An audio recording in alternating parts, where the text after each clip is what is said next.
Hey guys, my name is Corey and I've been freeze drying for about 10 years now, and I get a lot of questions when it comes to freeze drying, but one that always comes back to me is, is freeze drying worth it? I think one of the biggest things for me that makes freeze drying worth it is just the longevity and the shelf life of the food. There's not very many other processes out there that can allow food to store for 30 years. I definitely don't consider myself a prepper, but I am just like a just-in-caser, if that makes sense.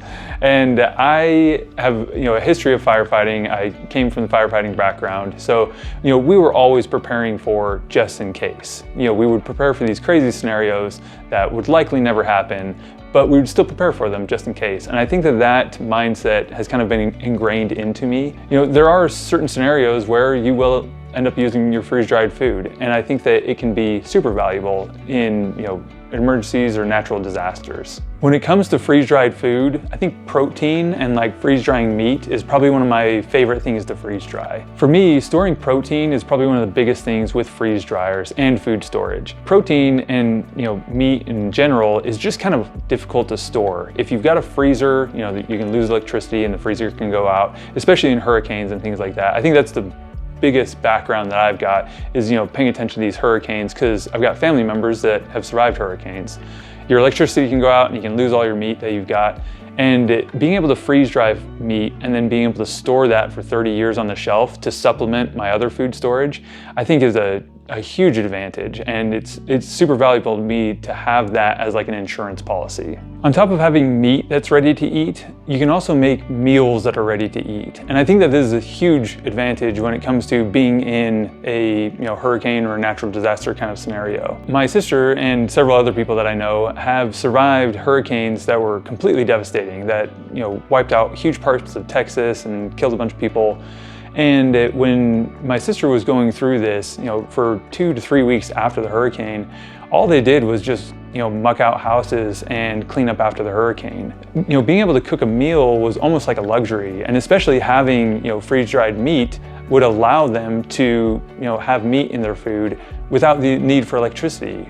And having that ability after a storm, I think makes a freeze dryer completely worth it. If you live in one of these areas where you are getting hurricanes, it can definitely pay itself off, just in the form of being able to have meals that are super ready to eat and easily available. I think that food storage in general is an insurance policy. At least that's how I look at it. So we have insurance on everything. We have it on our cars, on our house, on our health. We have insurance on anything. You can get it on your phone, but we don't really have a way of having insurance on our food unless we store that food in the form of food storage. So I think that is one of the things that at least gives me peace of mind at night, knowing that, hey, if something happens, if we have, power go out, or, there's a hurricane or a crazy storm, then I'm still able to, one, cook food, and two, be able to provide for my family if it is for an extended period of time. I had friends during the pandemic that had to send food in the form of Mountain House meals to their daughters who were in another state going to college, because that state completely ran out of everything on the grocery store shelves. And although those situations are super rare, it's still something that, comes back to my firefighting background of, just in case that does happen, I just don't want to be in that scenario, having to send food to somebody or having to, ask for food for somebody because, the shelves went bare. When it comes to these freeze-dried meals that you can buy at the store, a lot of them are super expensive, especially when it comes to, freeze-dried meat or freeze-dried protein. There's examples on Amazon of these meat buckets that go for $250 for a meat bucket, and it costs me $35 to produce that same bucket in my freeze dryer. And that goes for everything. That's, electricity, Mylar bags, oil, the meat itself, the seasoning, that's everything out the door. It cost me $35. So if that's the kind of, price difference, a machine really starts to make sense, because after 10 to 15 loads, maybe 20 at most, I have now broken even on that machine. If your goal is to put away food storage for yourself or for your family, then, having the ability to freeze dry protein and freeze dry meat is super valuable. These freeze-dried meals can also be used for camping, which I think is awesome. You don't have to go to the store and wonder whether or not this meal is going to agree with you. You can literally just do your home-cooked meals that you normally cook for yourself, and then freeze-dry it, and then eat them out on the trail. One, it's cheaper. Two, you know whether or not you're gonna like the food because you can try it out ahead of time for pennies on the dollar as far as what you could get it at the store. And you can get different varieties that just simply aren't available at the store. There's certain, yogurt mixes that I like to eat for breakfast that I would never be able to get that specific mix at the store, or I'd have to search up and down and, be able to find it somewhere on the internet. But the chances of that are low, and I can just make it myself in my freeze dryer. Our very first customer, his name is Tyler. He is a really good friend of mine and he's a bow hunter. So he really enjoys the fact that he is able to take his venison that he harvested last year, be able to freeze dry it, and then use that as his meal out on the trail the next year. It's a small thing, but I have heard that from several people who are bow hunters, that they enjoy freeze drying for that same exact reason. We'll kind of switch gears a little bit and talk about how freeze drying can be used as a business. And I think this is awesome because I'm an entrepreneur. I love seeing other entrepreneurs succeed, and I love being able to help in that journey. Freeze-dried candy businesses are super profitable. So you can buy candy for 25 cents for an ounce and then sell that candy for $2 to $3 an ounce. So you're looking at almost an 8 to 10x increase on how much you spent on that candy just by processing it in a freeze dryer. It only takes 2 hours to freeze dry candy, and you can pump out a ton of candy in a freeze dryer, especially if you're doing it full time. My wife and I, we took freeze-dried candy to a local farmer's market, and it's like the smallest farmer's market that we could find. It's our hometown, and it's very small, much smaller than the one the town next door to us. And I mean, we made like $200 that day just in profit, just by selling a little bit of freeze-dried candy.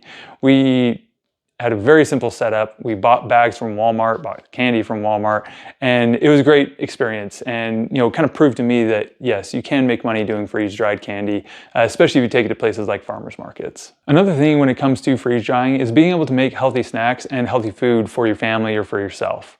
So, freeze drying, it kind of intensifies the flavor and kind of concentrates the flavor a little bit. So you can take a somewhat bland fruit and you can freeze dry it, and it'll concentrate and enhance that flavor just by taking the water out of it. Some things that are super fun are like freeze-dried blueberries, freeze-dried pineapple. One of my favorites is freeze-dried cantaloupe and honeydew melon. The honeydew melon goes from being just a normal kind of melon to almost something that is akin to candy. It is super delicious. I also really like to make smoothies, and I can take, freeze-dried spinach powder, and I can fit a ton of spinach into a smoothie, or blueberries for that matter. I can take, a ton of blueberries and pack them into a very small area. Along with healthy snacks for people, you can also make healthy snacks for animals. So I've heard from a lot of people that these kibble-style foods that are dry are harming their animals. With a freeze dryer, you can either make treats at home, or you can make full meals for your animals at home, and then take them with you when you go on the road. It saves money, and again, you know what is going into your dog's food or into the treats that you're giving them, rather than just a dry, super processed biscuit or something.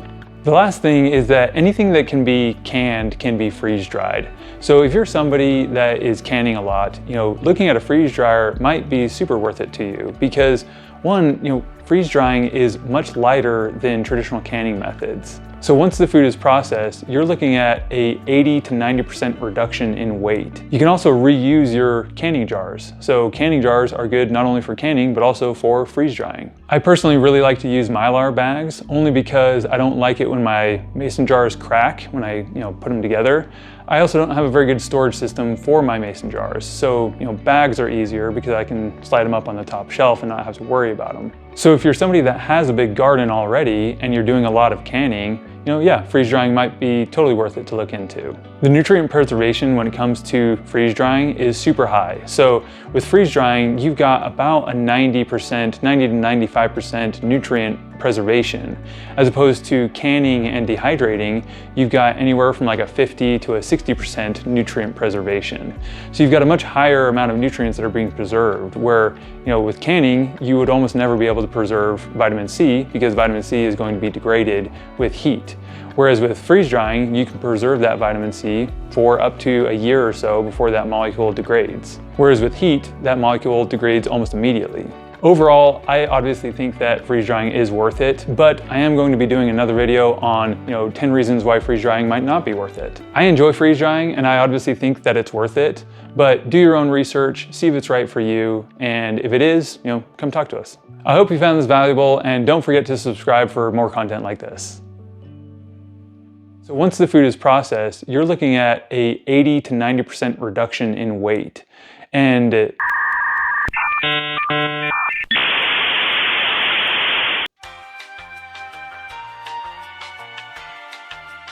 you can also reuse